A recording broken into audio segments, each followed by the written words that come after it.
नमस्कार, सीएनबीसी आवाज मोतीलाल ओसवाल स्टूडियोज में आपका स्वागत है। मैं हूं मनीषा गुप्ता और कमोडिटी राउंडअप में आज हमारी टॉप हेडलाइंस हैं सोने चांदी पर, जहां पर ऑल टाइम हाईज हमने गोल्ड एंड सिल्वर दोनों में ही बनते हुए देखे हैं।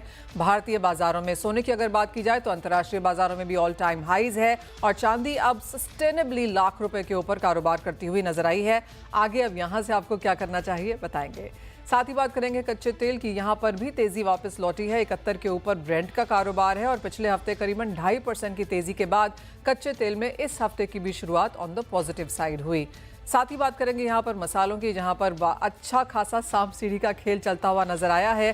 डायरेक्शनलेस ट्रेड है और बहुत ज्यादा वॉलेटाइल प्राइसेस के बीच आप कैसे करें कारोबार, इन सब पर बात करने के लिए हमारे साथ अब हैं मेटल फोकस के principal consultant South Asia Chirag Sheth, Kartikeya bullion के director Deepak Soni, All India Sugar Trade Association के चेयरमैन प्रफुल्ल विठलानी और निर्मल बैंक कमोडिटीज के कुणाल शाह। सभी का कार्यक्रम में स्वागत है। शुरुआत यहाँ पर सोने के साथ करेंगे।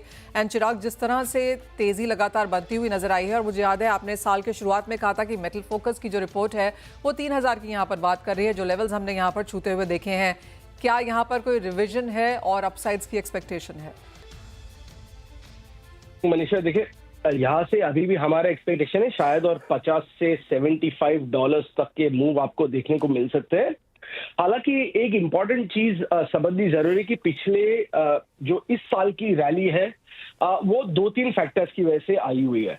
एक है कि टैरिफ्स, ठीक है, दूसरे ऑब्वियसली कंटिन्यूड जियोपॉलिटिकल टेंशंस है जो मिडिल ईस्ट में है और रशिया और यूक्रेन के बीच में है।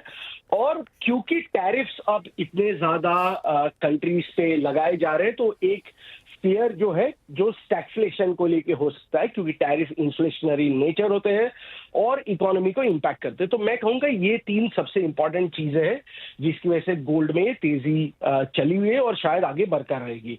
उसमें से एक इंपॉर्टेंट चीज जो हमें बहुत ही रैपिडली चेंज होते हुए दिखाई देगी अगले 2-3 महीने में, वो है जियोपॉलिटिकल सिचुएशन। लगातार कमेंट्री आ रही है यूएस की तरफ से, रशिया की तरफ से और यूक्रेन की तरफ से कि शायद एक पीस डील यहाँ पे हो सकती है। तो मैं कहूंगा शायद वहां पे एक थोड़ा बहुत पुल बैक जरूर आपको देखने को मिल सकता है। हालांकि इकोनॉमिक अनसर्टेनिटी की वजह से सोने को सपोर्ट मिलेगा और हमारा मानना है कि अगले 2-3 महीने में आपको और थोड़ी तेजी देखने को मिलेगी।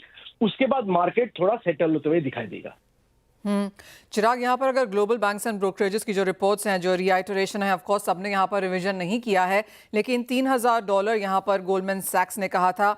सिटी ने $2700 से $3200 पर आउंस की रेंज इस साल के लिए बनते हुए देखी है।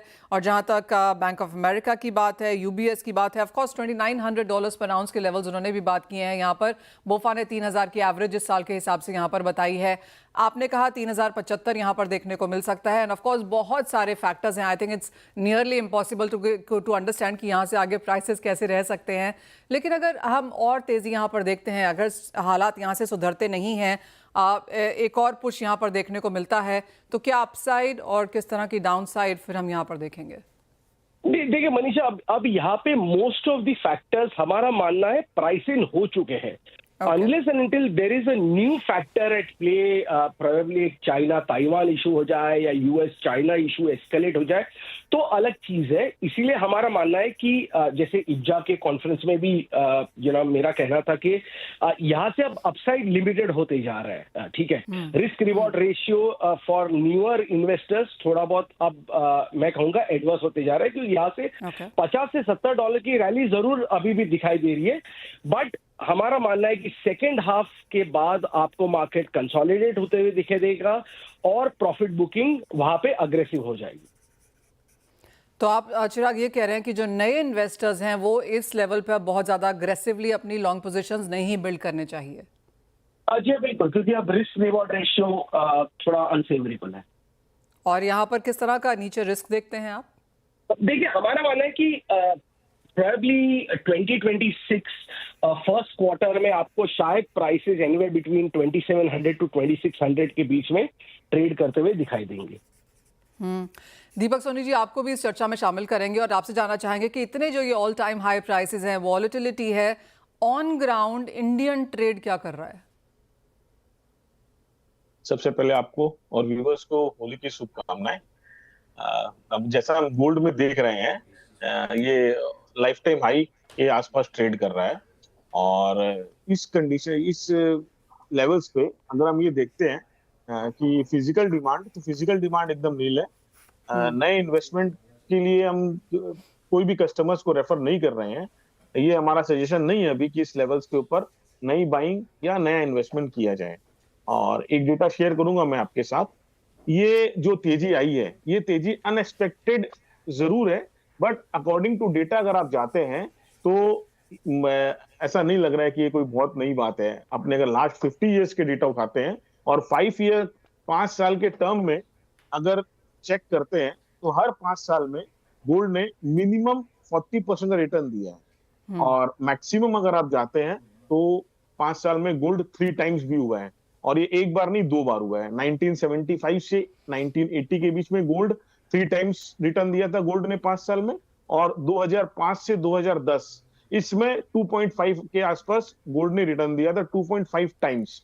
तो इस तरह की तेजी में पहले भी देखने मिल चुकी है। इस बार फैक्टर्स कुछ अलग है। और हर बार मनीषा जी कुछ ना कुछ फैक्टर्स अलग ही होते हैं, वो अपना रोल प्ले करते हैं। बाकी प्राइजेस को तो अपनी चाल में चलना होता है। दीपक जी, जैसे आपने कहा कि बहुत ज्यादा खरीदारी यहाँ पर नहीं है, हमने ये भी देखा है पिछले कई हफ्तों से, महीनों से अब तो रादर कि सोना इंडियन मार्केट्स में डिस्काउंट पे है। क्या वो अब भी जारी है, एक वो फिनोमेना? हाँ, अभी भी गोल्ड जो है अभी भी इंटरनेशनल मार्केट में डिस्काउंट पे अवेलेबल है, बट प्राइसेस इतने हाई होने के कारण इंडियन मार्केट में और इंडियन ट्रेडर हम उसका बहुत ज्यादा फायदा नहीं उठा पा रहे हैं, क्योंकि फिजिकल डिमांड एकदम लोअर लेवल पर है। और चांदी क्योंकि 1 लाख रुपया दीपक जी आ चुकी है, क्या यहाँ पर भी वही पैटर्न हमने आता हुआ देखा है कि लोग अभी भी चांदी खरीद रहे हैं? मनीषा जी, अगर इन्वेस्टर पॉइंट ऑफ व्यू से देखेंगे तो चांदी गिफ्ट आइटम में जो सिल्वर जाती थी उनमें बहुत बड़ा फर्क आया है। इंडस्ट्रियल यूज तो ऐसे भी 7% है, तो उसका बहुत ज्यादा रोल प्ले नहीं रहता है। बट हाँ, चांदी भी इफेक्टेड है, but in compare to gold silver अभी भी सस्ता महसूस होता है। जी हाँ, गोल्ड से कंपेयर करेंगे तो रिलेटिवली सस्ता ही नजर आएगा। चिराग, जिस तरह से चांदी के मूव्स हमने आते हुए देखे हैं, मुझे याद है आपने कहा था इस साल में हम 38 के ऊपर भी प्राइसेस देख सकते हैं। यहाँ पर जिस तरह का रनअप देखने को मिला है पिछले 1 महीने में, अब यहाँ क्या सेंस है? में जैसे दीपक जी ने भी कहा कि चांदी, हमारा भी मानना है कि अभी भी अपसाइड चांदी में बहुत ज्यादा है। इनफैक्ट अगर कोई लॉन्ग टर्म निवेशक है तो चांदी में निवेश करते रहना चाहिए। देखिए, चांदी में एक चीज मनीषा मैं जरूर कहूंगा कि फिजिकल मार्केट में अब हमें देखा है कि थोड़ी बहुत सेलिंग जरूर चांदी में दिखाई दे रही है, प्रॉफिट बुकिंग दिखाई दे रही है, क्योंकि पिछले 7-8 साल में हमने देखा है इंडिया में रिकॉर्ड चांदी इंपोर्ट हुई है। स्पेशली बाइंग जो इन्वेस्टर्स की तरफ से आई है इंडिया में, वो फिनोमिनल रही है। और अब देख रहे कि 1 लाख के आसपास जब चांदी ट्रेड कर रहा है, पिछले 2-3 महीने में थोड़ी बहुत चांदी जरूर मार्केट में फिर से वापस आई। तो मैं कहूंगा लॉन्ग टर्म अगर कोई इन्वेस्टर है तो चांदी में अभी भी अपसाइड है। हमारा मानना है कि अगले 2-3 साल में अगर कोई चांदी का निवेशक है तो उसे 40 से $42 के बीच के दाम जरूर देखने को मिल सकते हैं। अगले 12 महीने में आपने बोला, कब तक मिलेगा? 40 से 42? 2 साल में। 2 साल में, ओके।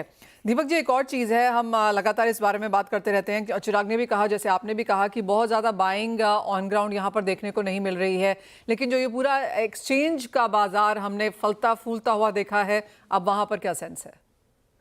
जी, IEX की अगर अपनी बात करते हैं तो वो एक नया प्लेटफॉर्म है।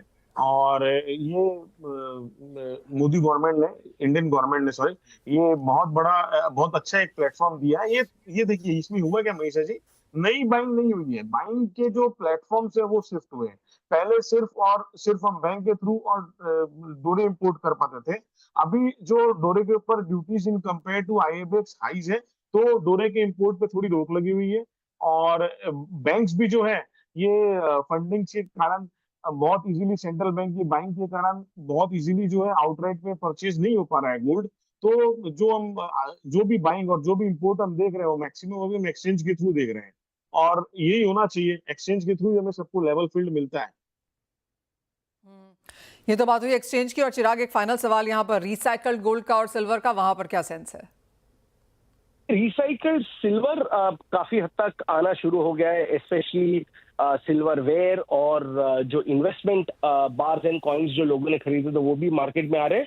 और रिसाइकल गोल्ड मैं कहूंगा, देखिए अभी भी मनीषा 25 से 30% का जो शेयर है वो रिसाइकल्ड गोल्ड का बरकरार है। शायद दाम अगर अभी भी एलिवेटेड रहते हैं और जब हम पीक वेडिंग सीजन में जाएंगे तो शायद तब रिसाइकल की गतिविधि और ज्यादा बढ़ती हुई दिखाई देगी।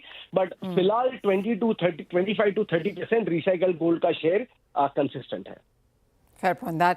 चिराग, दीपक जी, दोनों का बहुत शुक्रिया साथ जुड़ने के लिए। सोने चांदी के प्राइसेस, किस तरह का ट्रेड है और क्या एक्सपेक्टेशन है, उन सभी के ऊपर बातचीत भी करने के लिए। वेल, इसी के साथ एक ब्रेक के लिए रुकेंगे। जब लौटेंगे तो बात यहाँ पर करेंगे चीनी की, क्योंकि यहाँ पर अब किस तरह की प्रोडक्शन रह सकती है कि नंबर्स काफ़ी जोरदार आने शुरू हो गए। आपको याद दिला दें कि मार्च के महीने के एंड तक ज़्यादातर चीनी का जो आउटपुट है वो यहाँ पर क्लियर हो जाता है। यहाँ पर क्या है, डिटेल्स बताएंगे आपको करेंगे। जहां पर किस तरह का उत्पादन रह सकता है, इसके ऊपर काफी सारी खींचतान चली है, लेकिन फाइनली हम आपको बता सकते हैं एक्सक्लूसिव सूत्रों के द्वारा इंडस्ट्री के थ्रू अब सरकार का जो नंबर निकल के आ रहा है वो 262.5 लाख टन का है। तो clearly much on the lower side जो इनिशियल एस्टिमेट्स थे वहां से, और वो टेबल आपको बताती है कि क्या एस्टिमेट कहां से आता हुआ दिख रहा है। हमारे साथ आइस्ता के प्रफुल्ल विकलानी जुड़ चुके हैं। प्रफुल्ल जी, अगर आपके नंबर्स देखें तो शायद सबसे कम है, आपके और नेशनल फेडरेशन के एक्चुअली आसपास हैं, और सरकार 262.5 इमीडिएटली आपके आसपास यहाँ पर बनता हुआ नजर आ रहा है। क्या सेंस है, जिस तरह की गिरावट हमने चीनी प्रोडक्शन में इनिशियल एस्टिमेट से आते हुए देखी है, ये मान के चलें कि अब ये शायद फाइनल नंबर्स की तरफ है? ये नंबर जो है एक ले सकते हैं कि ये फाइनल नंबर ही समझ के चलना चाहिए, क्योंकि काफी मिले जो है 350 तो ऑलरेडी क्लोज हो चुकी है। और ये जो डिसीज का जो प्रॉब्लम आया केन में, फिर weightage of the cane, length of the cane, ये सब चीजें की वजह से दिख ही रहा था कि प्रोडक्शन नंबर नीचे ही रहेंगे। और जैसे हम हमेशा आपके चैनल के थ्रू बताते हैं कि हम जनवरी के पहले कोई भी अनुमान देते नहीं है, और फर्स्ट अनुमान हमने 265 का दिया था और सेकंड 258 का दिया है। तो ये हमें लग रहा है कि क्लोज हो जाएगा यही नंबर आसपास। अगर हम आप कहेंगे कि बहुत टाइट मार्केट्स हैं, अब जिस तरह से लगातार रिवीजन लोअर साइड पे है, एक्सपोर्ट्स को मंजूरी दे दी गई है, आप कहेंगे एक टाइट सिचुएशन में खड़े हैं हम अब यहाँ पर? डेफिनेटली हम लोग टाइट सिचुएशन पे है। देखिए, हम ओपनिंग स्टॉक को 79 नहीं 80 पकड़ लेते हैं जी। एसोसिएशन की एवरेज जो है सबकी, एक समझो पोल का एवरेज है, तो एवरेज आती है 260 लाख टन की आज की तारीख में। तो 340 लाख टन की टोटल अवेलेबिलिटी हो गई, 10 लाख टन एक्सपोर्ट जाएगी, तो रह गया 330 में से 290 हमारा कंजप्शन है। हमने 3 बार चेक कर लिया है, वो कहीं से भी कोई भी कंजप्शन के बारे में कुछ भी बोल ले 290 के कम नहीं है। और हमारे पास 40 लाख टन क्लोजिंग स्टॉक रह रहा है। ये 40 लाख टन हमारे लिए 15 नवंबर 1 अक्टूबर से 15 नवंबर तक की यूटिलाइजेशन के लिए है। तो ये हमें थोड़ी दिक्कत तो है देश के लिए, लेकिन कैसा है कि ये 10 साल में एक बार ऐसा आता है, तब गवर्नमेंट एक अच्छा सा एक रामबाण बोल दीजिए या जो भी बोल दीजिए, वो बोल सकती है कि आप 1 अक्टूबर से ही शुगर मिलें चालू कर दो, और आपकी यील्ड रिकवरी 15 नवंबर तक जो 45 डेज रहेगी उसकी जो भी कम आएगी एवरेज से, उसकी हम सब्सिडी दे देंगे। तो ये प्रॉब्लम सॉल्व हो सकती है, इसमें कोई बात नहीं है। दूसरी बात मैं आपका ध्यान देना चाहूंगा कि अनाउंसमेंट 10 लाख टन की हो जाने के बाद 2 महीने अप्रोक्सीमेटली होने को आए हैं, अभी तक physical export from Indian soil is only 81,000 ton. Lakh ton में से सिर्फ 81,000 टन ही एक्सपोर्ट हुआ है। शुगर मिलों से जो डिस्पैचेस हुई है पोर्ट के लिए 10 मार्च तक सिर्फ 1.5 लाख टन की है, और जो ट्रेड हुए हैं इंटरनेशनल ट्रेड वो 6,50,000 टन के। पर कहीं ना कहीं दिक्कतें इस तरह से आ रही है कि जो सौदे पहले यूपी या नॉर्थ की मिलों के साथ कोटे के हुए हैं, तो कोटे के सौदे में पैसा देते समय एक्सपोर्टर डर रहा है कि अगर हम उनको दे देंगे और ये नंबर पे कहीं गवर्नमेंट की कोई रुकावट आ गई तो ये पैसे हमें तो रिफंडेबल नहीं है। तो ये स्लो मूवमेंट हो गई। दूसरी बात ये आ गई है कि जब ये नंबर आ गए हैं तो इंडस्ट्री को एक सोच आ गई है कि आगे एक 10% की और तेजी आ जाएगी, 8-10% की, तो वो अभी एक्सपोर्ट के लिए चीनी देने को राजी नहीं है। तो ये सब अभी स्लो डाउन होते जा रहा है। एंड प्रफुल्ल भाई, इसका रिएक्शन प्राइसेस पे क्या पड़ा है? देखिए, प्राइसेस पे तो मैं आपको ये बताऊंगा कि अभी हम लोग सिर्फ 3 या 4% ही बढ़े हैं। कोई 15% या 10% ऐसा कोई प्राइस राइज नहीं है। ओके। भी सीजनल जो नवंबर दिसंबर जब सीजन चालू होती है, हमारी 15 नवंबर को चालू हुई, तो दिसंबर जनवरी के प्राइस हर साल में नीचे रहते हैं। वहां से आप कोई कितना परसेंटेज बढ़ गया वो लेना, यानी सबके आंख में झूल ठोकना जैसा है वो। उसको पर पक्के आपको लगता है कि यहाँ से और तेजी आएगी, जिस तरह के नंबर्स आपने यहाँ पर गिनाए हैं, एंड द फैक्ट कि आगे जाकर समर सीजन डिमांड है, शादियों की डिमांड निकलेगी? जरूर निकलेगी, डिमांड अच्छी रहेगी, प्राइस भी बढ़ेंगे, क्योंकि अभी जो प्राइस है वो इवन मैच नहीं कर रहे कॉस्ट ऑफ प्रोडक्शन को। कॉस्ट ऑफ प्रोडक्शन से अगर 8-10% बढ़ते भी है, जी, शुगर इंडस्ट्री को सर्वाइवल के लिए रिक्वायर्ड भी है। जरूरी है। तो ये इसको प्राइस राइज नहीं कह सकते हैं, इसको ये कह सकते हैं कि बैलेंस आउट। ठीक है प्रफुल्ल भाई, एज ऑलवेज बहुत शुक्रिया साथ जुड़ने के लिए। तो वो नंबर्स ऑफ कोर्स यहाँ पर लेटेस्ट निकल के आए हैं, और जैसे आहिस्ता ने हमें बताया है कि दिक्कतें आगे जाकर नंबर्स को लेकर हो सकती हैं, और इवन एज एक्सपोर्ट्स यहाँ पर अलाउ किए हैं, जो एक्चुअल फिजिकल एक्सपोर्ट्स हैं वो नंबर ऑफ कोर्स यहाँ पर काफ़ी कम है। वेल, ये तो बात हुई चीनी की, लेकिन अब नजर यहाँ पर मेटल्स पे डालेंगे। कुणाल हमारे साथ हैं। कुणाल, कैसे देखते हैं आप मेटल प्राइसेस को? चाइना स्टिमुलस डेटा जो संडे को अनाउंस हुआ है, उसका सीधा असर हमने यहाँ पर प्राइसेस में देखा है। जी, मैंने तो पिछले 2 शो से बोल दिया है मेटल बुलिश है। So I continue with that view.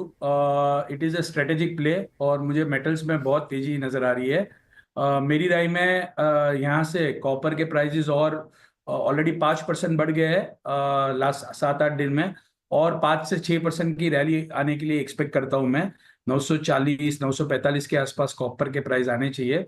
So by A dips 895 के आसपास बाई कीजिए। ऊपर में आपको 900, ये हफ्ते में 920 तक जा सकता है, और इवेंचुअली 940 का टारगेट है मेरा। कुणाल, सोने चांदी पर हम बात जरूर कर रहे थे, और जैसे चिराग कह रहे थे कि सोने में रिस्क रिवॉर्ड रेशियो थोड़ी कमजोर है, चांदी में बेहतरीन है। आप कैसे देखते हैं? Yes, so more bullish on silver logically. Gold अभी भी 3050 तक एक बार मैक्सिमम जा सकता है, बट जो भी मोस्ट ऑफ द तेजी के रीजन है that is being already priced in. Silver is a very different story now. Silver में अगर चाइना स्टिमुलस देता है, आज सिल्वर की डिमांड आती है क्लीन एनर्जी सेगमेंट से, फोटोवोल्टाइक सेल से, जहां पे हम देख रहे हैं डबल डिजिट ग्रोथ कंटिन्यू हो रहा है, और ये चौथा साल है डेफिसिट का। सप्लाई साइड देखेंगे सो ऑलमोस्ट 54% सिल्वर आती है लेड एंड जिंक और कॉपर की माइन से। सो ये साइड पे हमने कोई प्रोडक्शन ग्रोथ आते हुए नहीं देखा है। 18% सिल्वर आती है गोल्ड की माइन से, और बाकी की अराउंड 35-40% सिल्वर आती है प्राइमरी माइन से। ये चारों सेगमेंट में सिल्वर में सप्लाई साइड पे ग्रोथ नहीं नजर आ रहा है। तो if that is the scenario, demand बढ़ रही है की सेगमेंट से 10-15-20% से, और सप्लाई नहीं आ रही है, तो सिल्वर 1,20,000 होने को लग रहा है। तो silver is looking very bullish. $38 का टारगेट है, और मेरा $35 का मार्च एंड तक का टारगेट था। We are almost near to that. 1,05,000, 1,06,000 31 के पहले आपको देखने मिल सकती है। एक वेरी क्विकली जाने से पहले कुणाल, और ऑफ कोर्स इस सबका इम्पैक्ट हमने एमसीएक्स के स्टॉक प्राइस पे आता हुआ देखा है। क्या वो जो 4-5% की तेजी आज एमसीएक्स के स्टॉक प्राइस पे है, क्या ये इसका रिएक्शन है जिस तरह से कमोडिटी मार्केट्स वॉलेटाइल हैं? I think MCX, if you ask me from the industry perspective, it is a tremendous growth story. MCX में अगर आप देखेंगे, so day by day option के कारोबार में India is bound to be one of the largest option exchange on commodity segment. Even though the products are limited, but ये products में growth का जो नंबर है, परसेंटेज ऑफ ग्रोथ है, वो बहुत ही तेजी से आ रहा है। So I think it's a excellent long-term story to be in from the industry perspective. This is my understanding. MCX is definitely one of the best stories we have in the Indian exchange, on the exchange side. Absolutely, जो commodity का spill over effect है वो उस listed exchange पे भी देखने को मिल रहा है, और जैसे कुणाल हमें बता रहे हैं कि एक ट्रिमेंडस ग्रोथ स्टोरी यहाँ पर शायद बनते हुए नजर आ सकती है। ऑफकोर्स जैसे उन्होंने एक अंडरलाइन कही यहाँ पर कि लिमिटेड प्रोडक्ट्स हैं, लेकिन जो भी प्रोडक्ट्स हैं वो बेहतरीन कर रहे हैं। कुणाल, एज ऑलवेज बहुत शुक्रिया साथ जुड़ने के लिए। वेल, इसी के साथ इस कार्यक्रम में इतना ही समय है। हम लौटेंगे तो फुल फ्लेजेडली यहाँ पर नजर डालेंगे इक्विटीज पर।